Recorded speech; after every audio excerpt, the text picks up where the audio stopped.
If you've ever had any experiences, like getting shut down by the fear of judgment and then like walking away from a passion project, or like you start promoting your work and then you stop and you start and stop, you are not broken. You're not alone. You are a human being and we are in this together. We all have nervous systems. And today we're going to learn how to approach visibility in a way that works with your nervous system and not against it. Welcome to How to Trust Yourself, the podcast for anyone who's done with the endless second guessing and ready to tune in to your inner guidance. I'm Anna Holtzman, and I get that feeling of trudging through life like you're wading through mud, trying to figure out which way to go. In my 20s, I spent more time asking what should I do with my life than writing about crushes or bad dates in my journal. I've tried on a lot of answers: architecture, publishing, editing reality TV for a decade, and finally landing on therapy and coaching, helping people like you connect with your purpose. But here's the thing I've learned through all those twists and turns. Trusting yourself is the key to moving forward, even when the path feels messy. So if you're ready to stop doubting yourself and start listening to your gut, you're in the right place. Let's dive in. Welcome back, dear listener. This week, I'm doing something a little different. I'm sharing the recording from a live workshop that I hosted recently called Own Your Voice, a workshop for sensitive creatives and entrepreneurs who want to be seen and heard without losing themselves. This was a live event, so you'll notice a little bit of a different, more interactive vibe than usual. And I've edited the recording to protect participants' privacy, so you won't hear anyone else's voice but mine. And I've removed there was a Q&A portion at the end of the workshop that I've edited out. If you are someone who wants to share your creative work, your business, your ideas, but you've ever frozen up or spiraled out into imposter syndrome or ghosted your own marketing plan, this is for you. We're going to talk about how visibility impacts the nervous system, how fear shows up, even in sneaky ways, and how to build a visibility practice that feels safe, honest, and sustainable. So let's dive in. Oh my gosh, so many familiar faces. Some of you I haven't seen in a long time. I'm sending out so much love. It's my heart's just like percolating, and it's so great to see all these new faces too. So good to have you here. Sending out big hugs to those who already know me and who would want a hug, and anyone who I haven't met yet who would want a hug too. Welcome to Own Your Voice. This is a workshop for sensitive creatives, entrepreneurs, and visionaries who want to be seen and heard without abandoning themselves, with me, Anna Holtzman, your guide for today. And this is a workshop about visibility. By the way, do you all hear like the door ringing? Okay. That is, I wonder if that's something I can turn off. I don't know. I'm not going to worry about it for now. This is one of these things that comes up with visibility. The doorbell's going off and you're like, I'm running this workshop. Can I stop to figure this out? I don't have the bandwidth for it right now, so we'll just roll with it. This workshop is about visibility, which is putting yourself out there. ACK brings up some fears, right? Putting yourself out there so that the people who deeply need exactly what you and only you have to offer can finally find you and connect. And what we're going to be talking about today is imposter syndrome, aka fear, what it is and how to recognize it, where it comes from, what's going on in the nervous system, and how to shift from fear to connection.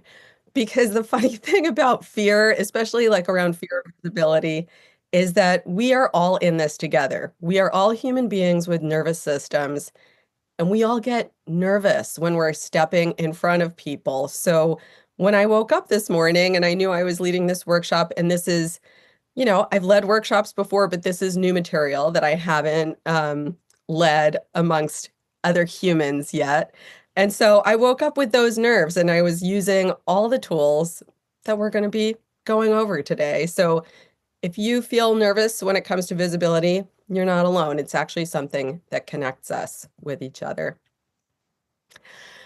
So lots of you I've known for a while, and lots of you I've never met until today. So for those of you who don't know me yet, welcome. I'm Anna. I am, among other things, a licensed therapist and a coach for sensitive creatives and entrepreneurs and purpose-driven human beings.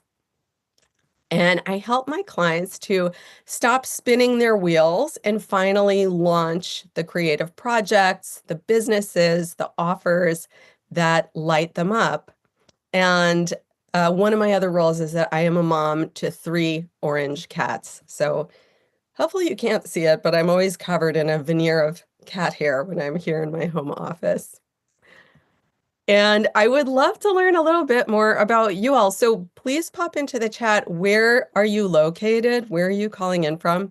And what brought you here today? I'm always curious how people find these workshops. So I'm looking in the chat to see where are you located and what brought you here. Michigan from Entreprenista. Awesome. That is a group I'm a part of. So cool to see another Entreprenista here. London, UK, planning to start a Substack. Fantastic. About personal stuff. Eek. Yeah. Boston, Belgrade, Serbia. So cool. I love how we can find each other internationally. Johanna, Santa Marta, Colombia, came via Instagram and via knowing each other. Ottawa, Chelsea, New York City, and I'm here in Queens, New York. Washington, D.C., coming from Entreprenista. Oregon. Oh my gosh, this is so awesome. I'm not going to read them all, but it's just so fun to do what you do when you do put yourself out there, is you get to connect with other people. So it's so fun to connect here with you all. So to start us off, I'm going to share a little bit about my visibility story, my history with the proverbial putting yourself out there. And I've had a very winding career path. So I wasn't always a therapist and coach. I worked in media for many years, first in publishing and then in reality TV. So when I was in my 20s, and I'm in my late 40s now, when I was in my 20s, I actually had a lot of chutzpah, which if you're not from New York or you're not Jewish, that's a Yiddish word that means like a lot of confidence, kind of like overly confident. So I had a lot of this in my 20s, but it was not consistent confidence. I would have like a lot of confidence, like this first burst. I'd get an idea and I'd put something out there, but then after one critical word or like one closed door, I would just completely collapse and abandon the project, walk away from it, and didn't even know like what even happened. So I actually pulled some pretty ballsy stunts during those years. One example of that was when I was working at a magazine. I wanted to get into film, and I made a documentary about subway musicians. I live in New York City. The New York City subway musicians it's a really fascinating subculture. I made a film about this, and because I was working at a magazine, I got very scrappy about publicity, and I just like pulled all these media contacts that I had been hoarding while I was working at this magazine, and I put out a press blast, and I put up my own screening at this little movie theater in downtown Manhattan called Two Boots. Some of you may know it. And tons of people came to this screening, and I got all of this incredible press from it. It wound up getting like a full page write-up in Time Out New York magazine, which was like, I didn't have a publicist or anything. And then that led to me getting an interview on live radio with David Lee Roth. It was a very surreal experience. And it also led to a live television appearance on like local broadcast TV with Brian Lehrer, who's a radio host on NPR. Incredible. I mean, this was like so promising for someone who like didn't know what they were doing and was just like, you know, youthful, naive confidence. And then after the screening, I Googled my name and the name of the documentary, and I got all this like positive feedback, found one very negative review from someone in their completely obscure personal blog, and it just crushed me.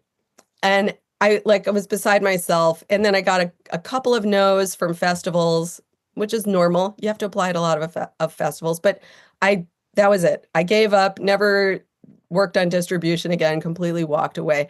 And that was just one of several experiences like that I had in my 20s and 30s, where I'd have a big burst of confidence. I would put myself out there, but then I couldn't keep it consistent because I couldn't handle what came next. So that was the pattern. And that pattern changed actually in my 40s because something in my life changed. But it wasn't that I got more confident in my 40s. It was oddly that I got chronic migraines in my 40s. And my path to healing from the chronic migraines forced me to learn about my nervous system. I didn't even know I had a nervous system before that. Forced me to learn what my nervous system was, how it functioned, and how to work with it, how to partner with it. So as I was healing from migraine, from chronic migraine, I was also starting a business. I had changed careers a couple of times by then, and I was starting a business as a therapist and coach, which meant that I had to put myself out there consistently to get clients. And of course, I had massive fear of visibility.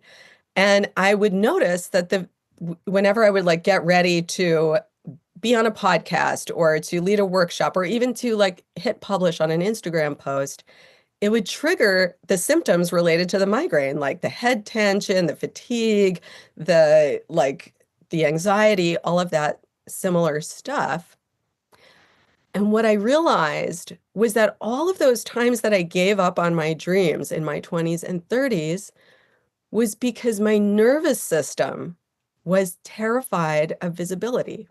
It was terrified of being like witnessed by other people and potentially judged. And I didn't know that, and I didn't know how to work with my nervous system back then. So in my 40s, when I was learning about this stuff, I realized that if I was going to show up for my business consistently, I could use those very same tools, those nervous system tools that helped me heal from chronic migraine, to work with the fear of visibility so that I could show up for this business I was so passionate about consistently. And that's what we're going to explore today. And what I want to really make clear is that this is not about becoming fearless. I am not fearless. Like, I am a sensitive person. I'm an anxious person. Like, I wake up in a sweat when I have a big presentation to make. And if you are a living, breathing human being, you have fear. Like, that's part of how our nervous systems work. So it's not about getting rid of the fear. It's about learning how to work with it and learning how to partner with our nervous system. So if you've ever had any experiences, like any of the ones I just described, getting shut down by the fear of judgment and then walking away from a passion project, or like you start promoting your work and then you stop and you start and stop, you are not broken. You're not alone. You are a human being, and we are in this together. We all have nervous systems. And today we're going to learn how to approach visibility in a way that works with your nervous system and not against it. So the place we're going to start off is talking about how this fear of visibility shows up and how to recognize it, because some of the ways it shows up are very obvious, like waking up in a sweat and your heart's racing because you know you have to make a presentation or something like that. That's very obvious.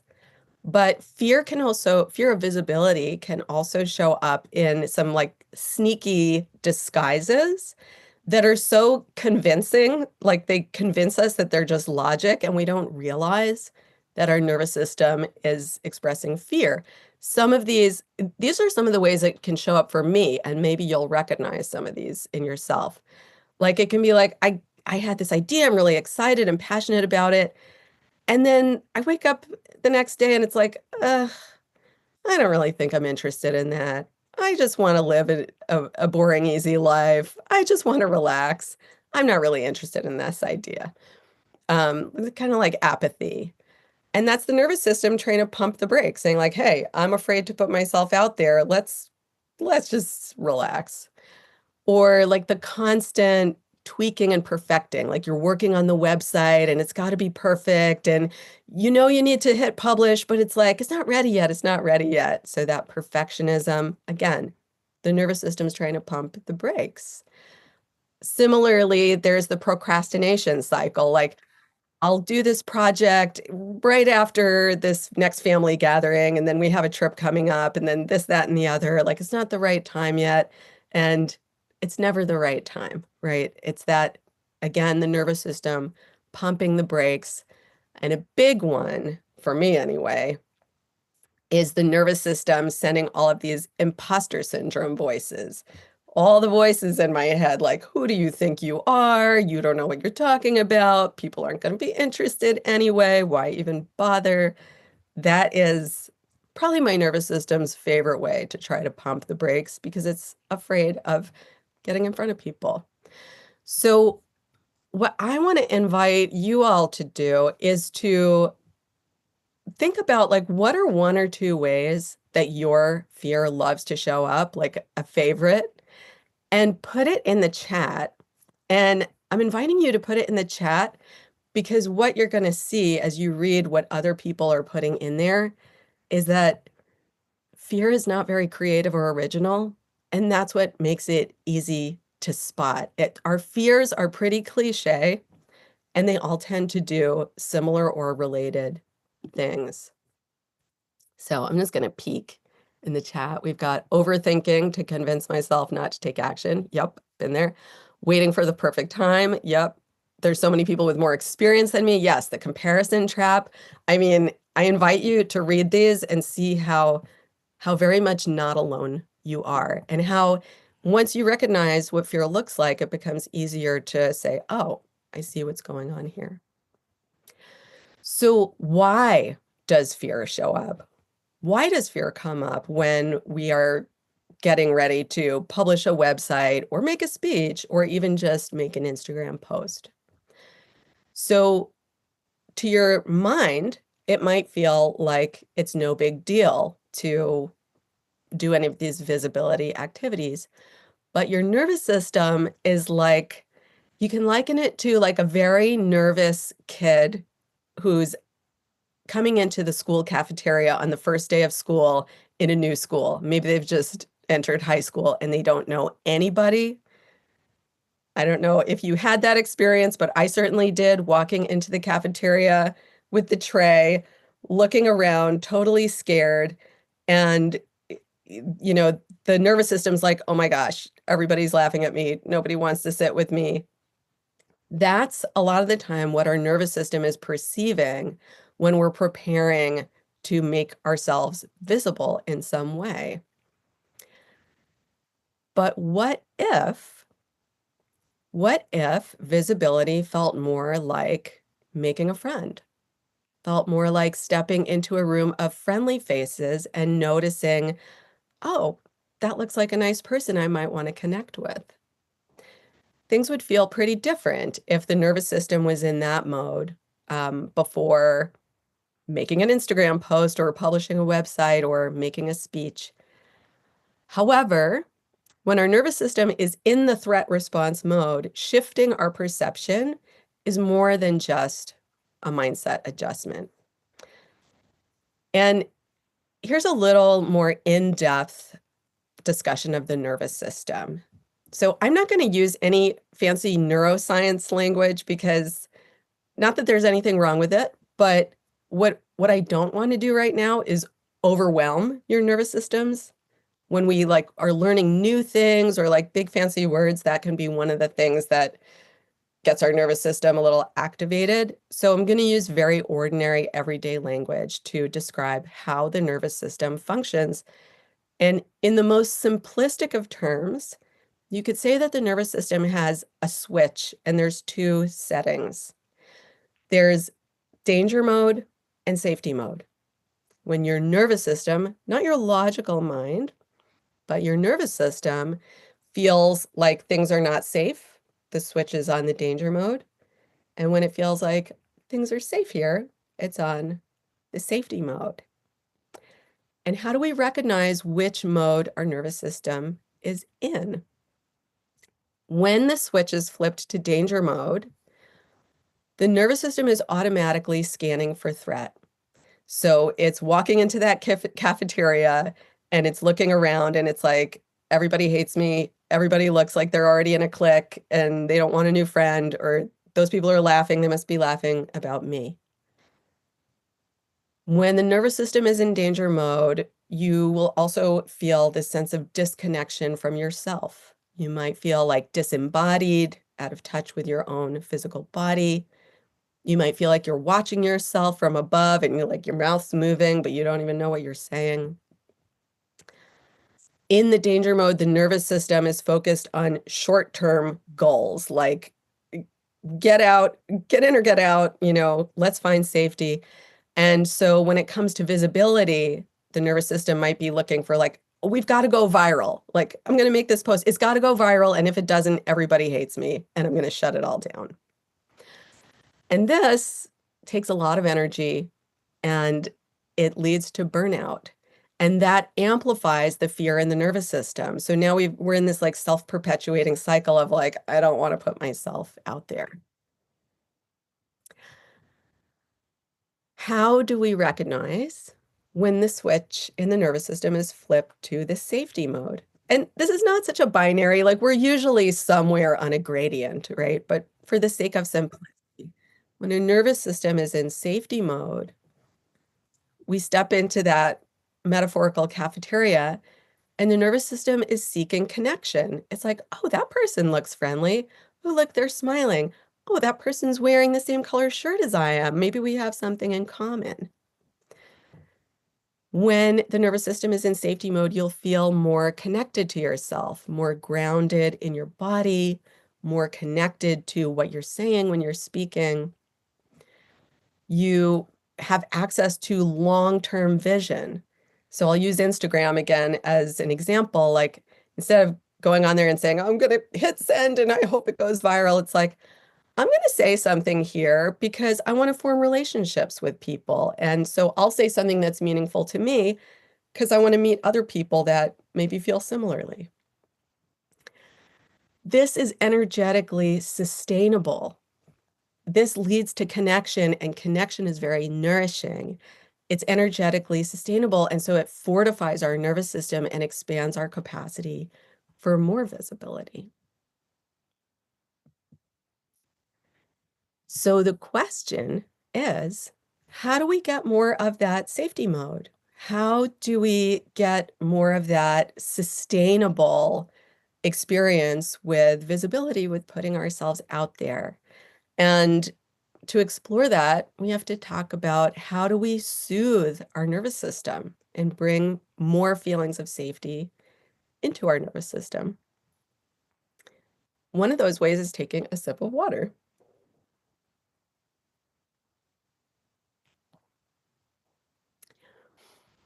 So there are 4 tools that I teach in my upward spiral framework, which is what I use with all of my one-on-one coaching clients. And the first one of those tools is dialoguing with fear through journaling, asking your fear what's going on for it and what it's trying to protect you from, and then responding to it with compassion.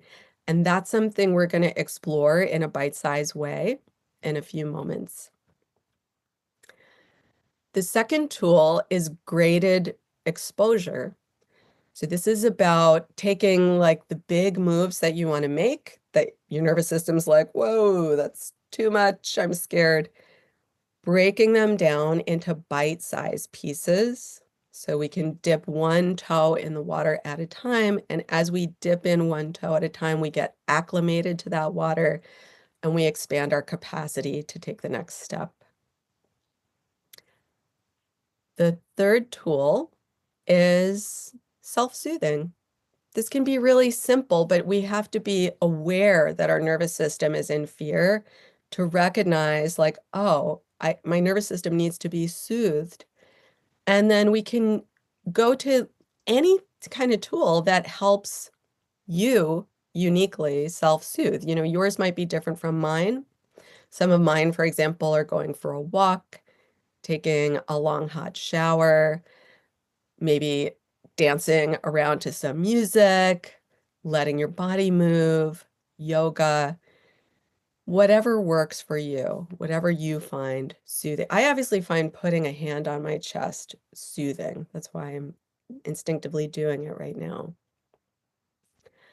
And the fourth tool is co-regulation. So self-soothing is about self-regulating the nervous system, and co-regulating is about connecting with another person, a friend, a coach, a support group of other people who understand what you're going through. They understand the feelings that you have, they can empathize, but because they're not inside of your matrix, like they're not about to make the speech that you're going to make. So their nervous system is not triggered by it, and they can hold themselves steady and empathize with you. This is a lot of what I do with my coaching clients. So these are the four tools, and for today, we're going to focus on the one that I use most personally and one that I teach all of my clients, which is dialoguing with fear. And I encourage you to grab something to write with because you'll get more out of this if you have something to write with. Why do we dialogue with fear? What is the point of dialoguing with fear? So just imagine you came to a friend, you're like, I'm about to be a guest on a podcast and I'm like really, really nervous. And then the friend goes, oh, just relax. Just get over your nerves. Just relax. I don't know about you, but when someone says something like that to me, I'm like, oh, now not only am I nervous, but my nervousness is a problem. And now I'm even more nervous. And now it's like spiraling around and I don't know what to do with myself. So what we really need in that moment is we need someone to say, oh, it's so normal to feel nervous. Like I feel nervous too. Here, let's sit down together. Like what are you feeling in your body? Let's connect with each other. And this is great to do with another person. And we can also do this with ourselves through journaling. And that's what I'm about to guide you through. So this is a little taste of what I call the melt through method. We're melting through that freeze experience that comes up when we have fear of visibility. And it starts off with a warm-up, just like going into a yoga practice. We don't just dive into it. That's bracing that's like jarring for the nervous system. So we just start with a little warm-up. So I'll just invite us all to take a moment to notice our breath. No need to judge it or change it or control it. We're just noticing the breath that's coming in and out of your body, doing what it does, feeding your cells with oxygen. If you'd like, you can place a hand on your chest or on your belly or both and just notice the sensation of that contact. And then check in with your body and see if it would like to stretch or adjust itself. or wiggle or shake in any way before we go into this little journaling practice.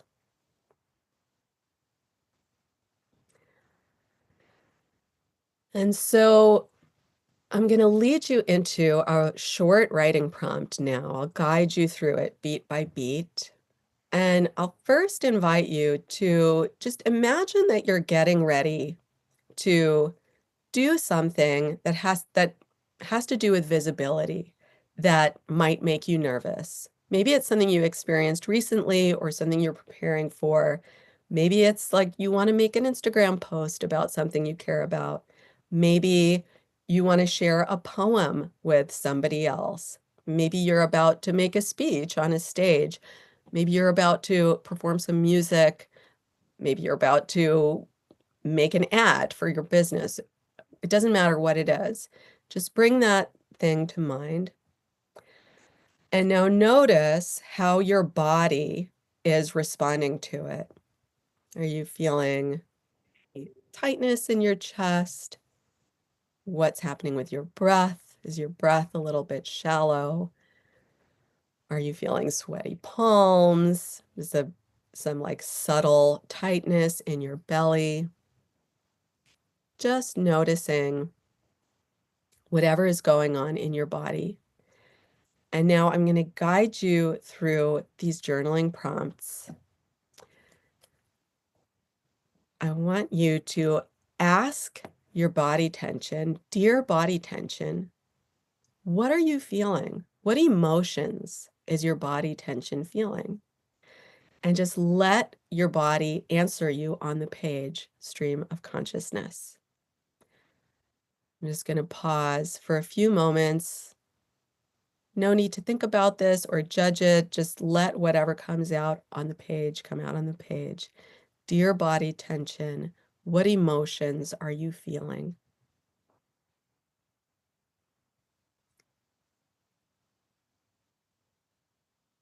And then I want you to ask your body tension, what is it that you're trying to tell me? If you had words, what would you be trying to say to me? Would you say like, don't get up on that stage, just stay home? Like, what is it that you're trying to say to me?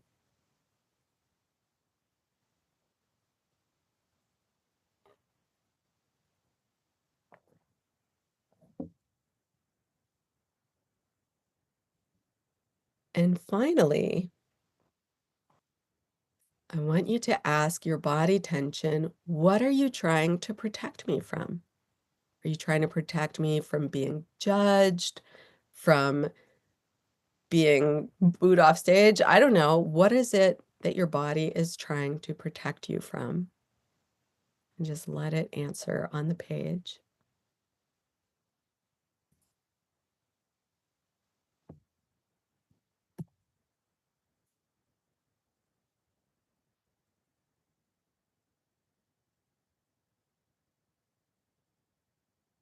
You can try this on your own time and take a lot more time with it.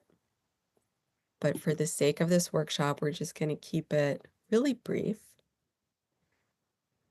So after you've journaled, you've let your body answer on the page,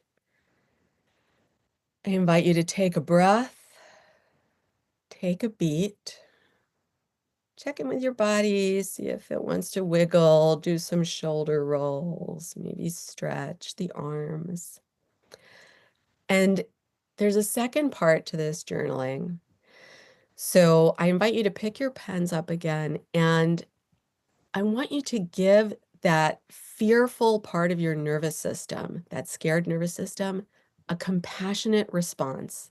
The way you would respond to a friend if your friend was feeling nervous before putting themselves out there in front of people. And just to give you a chance to practice what this could sound like, you can write your own words down or you can follow along with my voice and just copy these words down. It's just about the practice of writing down these words of comfort to your nervous system. I'm right here with you. I've got your back no matter what. I believe in you. We're in this together. I'm right here to hold your hand.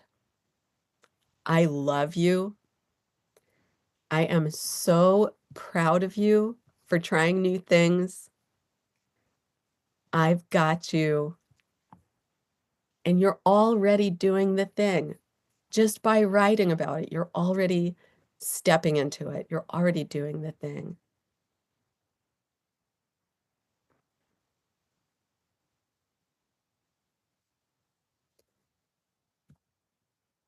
So I'll give you a moment, finish whatever words you're finishing writing. And then we're going to do a quick little cool down, just like we did a warm up, like you would warm up for a yoga class. We don't want to go right from this journaling practice on to the next thing. Again, that's jarring for our nervous systems. So we have a little cool down. It's taking another moment to notice the breath that's moving in and out of your body all on its own. The wisdom of your breath and your body knows exactly what to do. If you'd like, you can give your chest some comforting circles like I'm doing, or you can soothe your body in whatever way feels right to you. If it feels good, you can give yourself a hug. The body might like a nice squeeze, feeling like it's safe. And then check in and see if the body would like to stretch or shake itself out. Let that energy move on through. And then this last part of the exercise that I want to invite you to try, and this might feel like a bit of a stretch. We'll see. Because this is a little visibility practice. It's a little bite size, like that graded exposure idea, dipping a toe into the water. This is a little bit of graded exposure into visibility. I invite you to share a few words from your writing in the chat. Or if you don't want to share words from your actual journaling, you could share a few words about what that exercise felt like to you, or what insights may have come from it. And I'm just going to hang out here for a moment to see what comes up. Reminding you that you're in such good company here. Everybody who is here, including myself, is here because visibility feels a little scary, a little confronting. So we have, I fear others seeing me differently. I know I can relate to that so much, and I am sure that other people can too. Mine told me, we're so tired already. Why put ourselves out there again if our efforts will just be rejected? I can't tell you how many times my imposter voice has said nearly the exact same things with the exact same words. So now I am totally relating to you and feeling connected. Fear is protecting me from feeling ashamed of not meeting expectations. Again, I feel so seen and understood reading that. I feel so connected to you reading that. The exercise gave my fear more specificity. I'm afraid of gaining confirmation of my feelings of inadequacy. Oh my gosh, my whole body just responded to that. Like, yet again, that is so resonant because it's so true, because it's your experience, which means it's a human experience, and it's one I can instantly relate to and feel connected to. And I encourage you to read each other's responses. Unfortunately, I don't have enough time to read everyone's out loud, but I will go back and read them later when I rewatch this. And I so appreciate you sharing. And I so applaud you sharing. It's such a brave thing to do. I mean, I'm up here putting myself out there, so I can say it takes a lot to let ourselves be seen in this way. It really does. And it's so generous. I am getting so much from the shares that I'm reading right here in the chat. I'm feeling less alone reading them. So the whole point is that emotional resonance is what connects you to your audience. When you share the truth behind your fear, the right people will feel seen in their own human experience. And you don't have to overshare in order to connect. Like, you don't have to bare your soul to a degree that feels raw or uncomfortable. Just your imperfect truth, just those few words that you share in the chat, just, whatever ounce of yourself you share, your imperfect truth is powerful. And this is how we build trust and real community and connection with an audience, just like it's how we build trust and connection when making a friend, because this is a human interaction. So, what you just did was you practiced shifting your nervous system state through journaling, and you melted through just enough fear to put your feelings into words. And then you shared your voice with an audience, this friendly audience here, in a way that was emotionally resonant and real. And that's the kind of practice that expands your nervous system's capacity for visibility. But just by doing this exercise once, that's not enough to have a sustainable impact, because if you have a business or a creative project or an offer that you want to share with the world, you're going to need to get visible on a consistent basis. And if you remember the story I told earlier about how in my 20s I would show up once with a big bang, but then my confidence would fizzle and I would not show up consistently. So that is not going to work to create something sustainable. You need to get visible consistently. And to do that, you need to work with your nervous system consistently. And that is something that is really hard to do all on your own, which is why this is exactly what I help my clients with. I help them to build their nervous system capacity, to create a consistent visibility practice of putting their work in front of people. And that creates sustainable growth in their businesses, in their creative practice, or whatever it is that they're putting out there into the world. And so if this is resonating with you, I have a next step for you. If any of this workshop is resonating with you, I invite you to go to my website, annaholtzman.com, and fill out the application for coaching with me.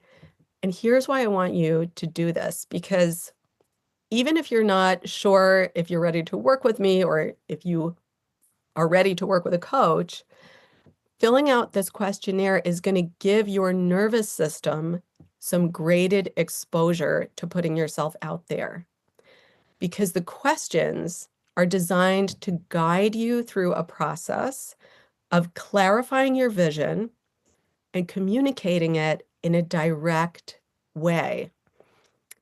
And even if you're not ready to work with me, this is a win-win, because you're going to get some graded exposure that will expand your nervous system's capacity for visibility.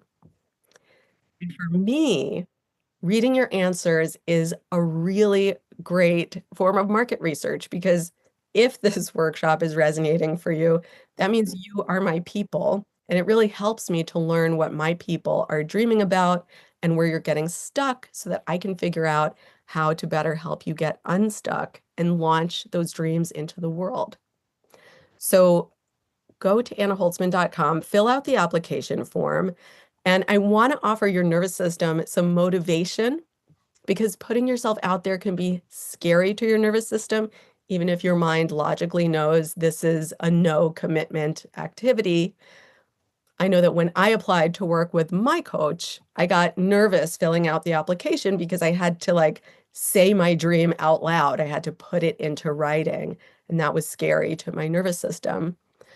So I'll offer this little bit of encouragement. If you fill out this form by 5 p.m. Eastern this Friday, I will send you as a gift a pre-recorded private workshop that will walk you through the entire melt-through method journaling practice. What we did today was just a little taste of it. It'll walk you through the whole thing, and it will show you how to turn your journaling, your like raw, emotionally resonant, but like babbly journaling. It'll show you how to turn that into usable, relevant, emotionally resonant content for your audience. So I can't wait to read your forms and learn more about you, and I will reply to each and every one personally. Hi again. I am just popping in here post-workshop with one important update. In the live version of this workshop, you just heard me invite folks to apply for coaching with me and get a free bonus if they applied by Friday at 5 p.m. And since you're listening to the podcast version, which drops on Friday morning, I'm extending that deadline just for you until Monday, May 26th at 5 p.m. Eastern. So if you're feeling that nudge to get visible in a way that feels authentic and sustainable, head to annaholtzman.com, fill out the application, and I will send you that special bonus workshop as a thank you. I can't wait to read what you share. If you enjoyed today's episode, please do me a favor. Hit that follow button so you don't miss a thing, and leave a rating or review. It helps more people find this show, and honestly, it makes my day. And if you're looking for more ways to trust yourself and start listening to that gut instinct of yours, come hang out with me on Instagram at Anna_Holtzman. Let's keep the conversation going. Thanks so much for listening, and until next time, trust yourself. You've got this.